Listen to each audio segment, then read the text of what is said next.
नमस्कार। नेपाल में एक बहुत ही खतरनाक और बहुत ही बड़ी खबर चल रही है कि रवि लामिछाने ने कहा है भारतीय राजदूत से कि मुझे प्रधानमंत्री बना दो नेपाल का।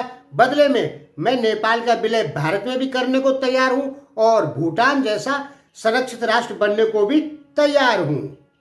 ये कहने वाले हैं मुकुंद ढकाल। उनको रवि लामिछाने ने अपनी पार्टी से निकाल दिया है और जब उनको निकाल दिया गया तब उन्होंने इस प्रकार की बात कही कि भारतीय राजदूत नवीन श्रीवास्तव से मिले रवि लामिछाने, स्वर्णिम बागले और एक खनाल है और मुकुंद ढकाल, ये 4 आदमी मिले नवीन श्रीवास्तव भारतीय राजदूत से।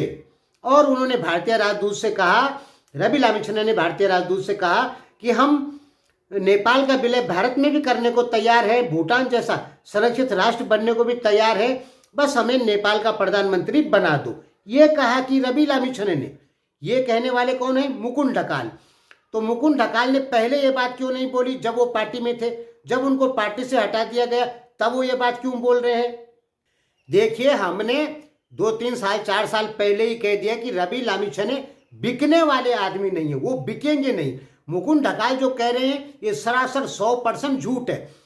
पहली बात कि अब नेपाल का विलय भारत में हो ही नहीं सकता, क्योंकि भारतीय संविधान 1950 में नेपाल को अलग देश की मान्यता दे दी है कि नेपाल भारत से एक अलग देश है जिस पर भारत कब्जा नहीं कर सकता।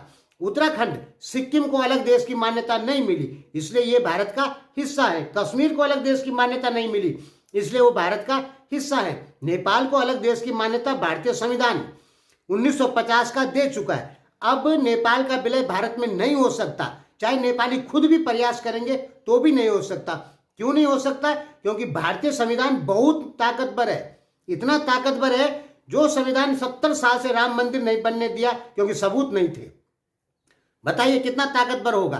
कश्मीर का विलय भारत में नहीं होने दिया पिछले 70 साल से, तो कितना ताकतवर है भारत का संविधान? बहुत ताकतवर है भारत का संविधान। तो भारत के संविधान के अनुसार नेपाल अलग देश है तो उसका विलय भारत में नहीं हो सकता। अब नेपाली चाहे सर फोड़ें अपना और चिल्लाएं, कुछ करें कि नेपाल का विलय भारत में कर दो, भारत कभी नहीं करेगा, क्योंकि भारत में ही विद्रोह हो जाएगा। आरएसएस पार्टी आजकल मोदी की विरोधी हो गई है बहुत ज्यादा। मोदी अगर ऐसा काम करते हैं संविधान में छेड़खानी करके, एक एग्जाम्पल ले रहे कि नेपाली बोलेंगे कि भाई नेपाल का विलय भारत में कर दो, ठीक है, तो उसके बाद क्या होगा? संविधान में छेड़खानी करनी पड़ेगी जिसमें 2 साल लग जाएगा। और उसके बाद अगर भारत नेपाल का विलय भारत में करवाता है बहुमत के आधार में, जैसे सिक्किम का हुआ था, तो आरएसएस वाले या वो तो विरोध करेंगे ही करेंगे कि नेपाल को भी अब तुम बर्बाद करना चाहते हो, ठीक। कांग्रेस विरोध करेगी, भारतीय संविधान, भीम आर्मी वाले विरोध करेंगे। जबरदस्त विरोध भारत में हो जाएगा यदि नेपाल का विलय भारत में होता है तो। आप बातों को समझते नहीं है और झूठी बातों पे यकीन कर लेते हैं। मुकुंद ढकाल ने ये बात क्यों कही? क्योंकि उनको पार्टी से निकाल दिया गया। रवि लामिछाने ऐसा कभी नहीं करेंगे। रवि लामिछाने, जब हम 4 साल पहले बोल चुके हैं कि रवि लामिछाने की 8 साल की मेहनत की वजह से नेपाल में भ्रष्टाचार की फाइलें खुल रही है। रवि लामिछाने के ऊपर 50 बार केस डाले गए। रवि लामिछाने को हटाने का पूरा प्रयास किया जा रहा है। रवि लामिछाने को बदनाम करने का पूरा प्रयास किया जा रहा है कि रवि लामिछाने को भारत का दलाल साबित कर दें या अमेरिका का दलाल साबित कर दें। मैं जाति से पोखरियाल हूं और पहाड़ी आदमी हूं, ठीक है। हर कंडीशन में नेपाल के भले के बारे में ही बोलूंगा और नेपाल से मेरे कुछ व्यक्तिगत रिलेशन भी हैं, यानी हमारी पत्नी भी नेपाली पहाड़ी है। हर हाल में हम नेपाल का भला ही चाहेंगे, भले ही नेपाल को कितना भी टाइट क्यों ना बोले, लेकिन चाहेंगे नेपाल का भला ही, अच्छा ही चाहेंगे, क्योंकि हमारे व्यक्तिगत रिलेशन है नेपाल से। तो हम आपको जब बार बार कह रहे हैं कि रवि लामिछाने को बदनाम करवाने की साजिश चल रही है और आपके बहुत सारी मीडिया में रवि लामिछाने को अमेरिका का एजेंट बताया गया। रवि लामिछाने चाइना की बात बिल्कुल नहीं मानते, भारत की बात बिल्कुल नहीं मानते और अमेरिका की बात बिल्कुल नहीं मानते। अब आप कहेंगे जब ये इनकी बात नहीं माने तो इन्होंने ओली के साथ या परचन के साथ गठबंधन क्यों किया? अरे सत्ता में आने के लिए तो किसी न किसी पार्टी से गठबंधन करना ही पड़ेगा, अलग नहीं न रह सकते। हर आदमी को सत्ता में आना होगा देश का भला करने के लिए। तो रवि लामिछाने ने इन पार्टियों के साथ जो गठबंधन किया था वो सत्ता में आने के लिए किया था। और मुकुंद ढकाल जो ये बात कह रहे हैं कि रवि लामिछाने ने ऐसे कहा, तो इन्होंने पहले क्यों नहीं बोला? यदि ये देशभक्त होते तो पहले बोलते जब रवि लामिछाने ने ये बात बोली थी कि हम भारत में विलय करना चाहते हैं, हमें प्रधानमंत्री बना दो, और जब विलय हो जाएगा तो प्रधानमंत्री कहां से बनेगा? इनको हटा दिया गया होगा इनकी गलतियों के कारण पार्टी से, और इनको ज्यादा गुस्सा आ गया तो ये इतना बड़ा इल्जाम रवि लामिछाने के ऊपर लगा रहे, जो कि रवि लामिछाने कभी नहीं कर सकते। हो सकता है आप भी रवि लामिछाने के विरोधी हो, बहुत सारे लोग। क्यों? क्योंकि आपकी मीडिया किसके द्वारा कंट्रोल है? नेपाल की मीडिया पे किसका कंट्रोल है? नेपाल की मीडिया पे सबसे ज्यादा जो कंट्रोल है वो चाइना का है।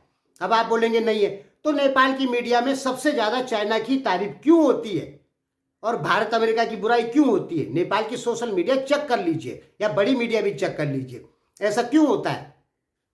चाइना ने $10 बिलियन लगा रखे पूरी दुनिया में मीडिया कंट्रोल करने के लिए। भारत के अंदर भी चाइनीज बहुत सारी मीडिया घुस चुकी है, ठीक है।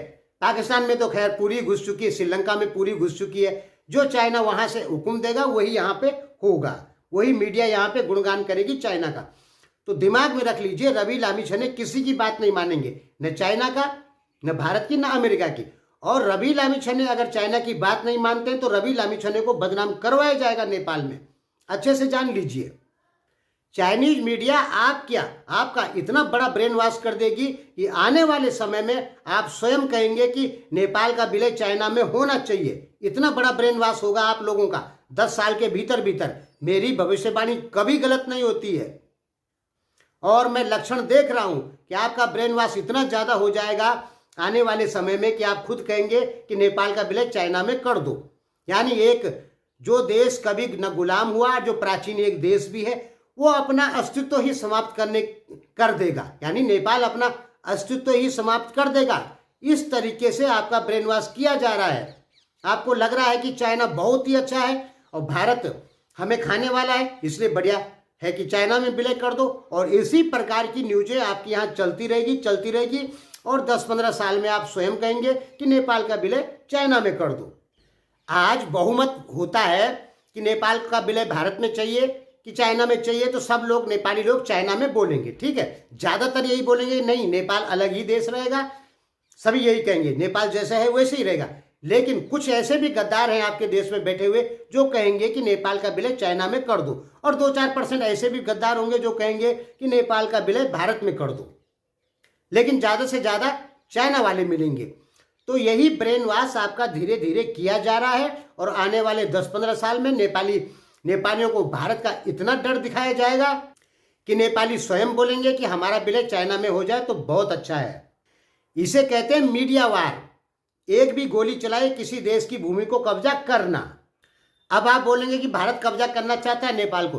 भारत कब्जा करना चाहता है तो भारत नेपाल की मीडिया में पैसा खर्चा करता, और नेपाल की मीडिया चाइना के पक्ष में नहीं, तब भारत के पक्ष में बोलती। तो भारत ने किया क्या ऐसा? कौन सी मीडिया में है भारत की फंडिंग नेपाल की? किसी मीडिया में नहीं है। एक भी मीडिया ऐसा बता दीजिए जो भारत की तारीफ करती हो नेपाल में, बताइए कौन सी मीडिया है नेपाल में?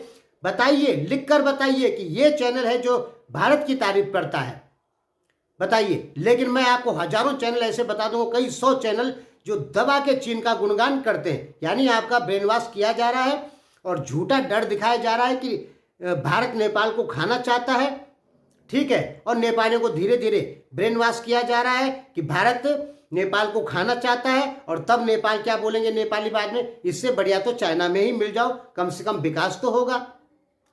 और ऐसे कमेंट बहुत सारे हजारों मैंने सोशल मीडिया पे भी पढ़ लिए, जब नेपाली कह रहे हैं कि भारत की अपेक्षा तो चाइना में विलय होना अच्छा है। यानी नेपालियों का इतना बड़ा ब्रेन वॉश हो गया कि वो अपने देश, प्राचीन नेपाल देश को भी पसंद नहीं करते, वो चाइना में जाना पसंद करते हैं।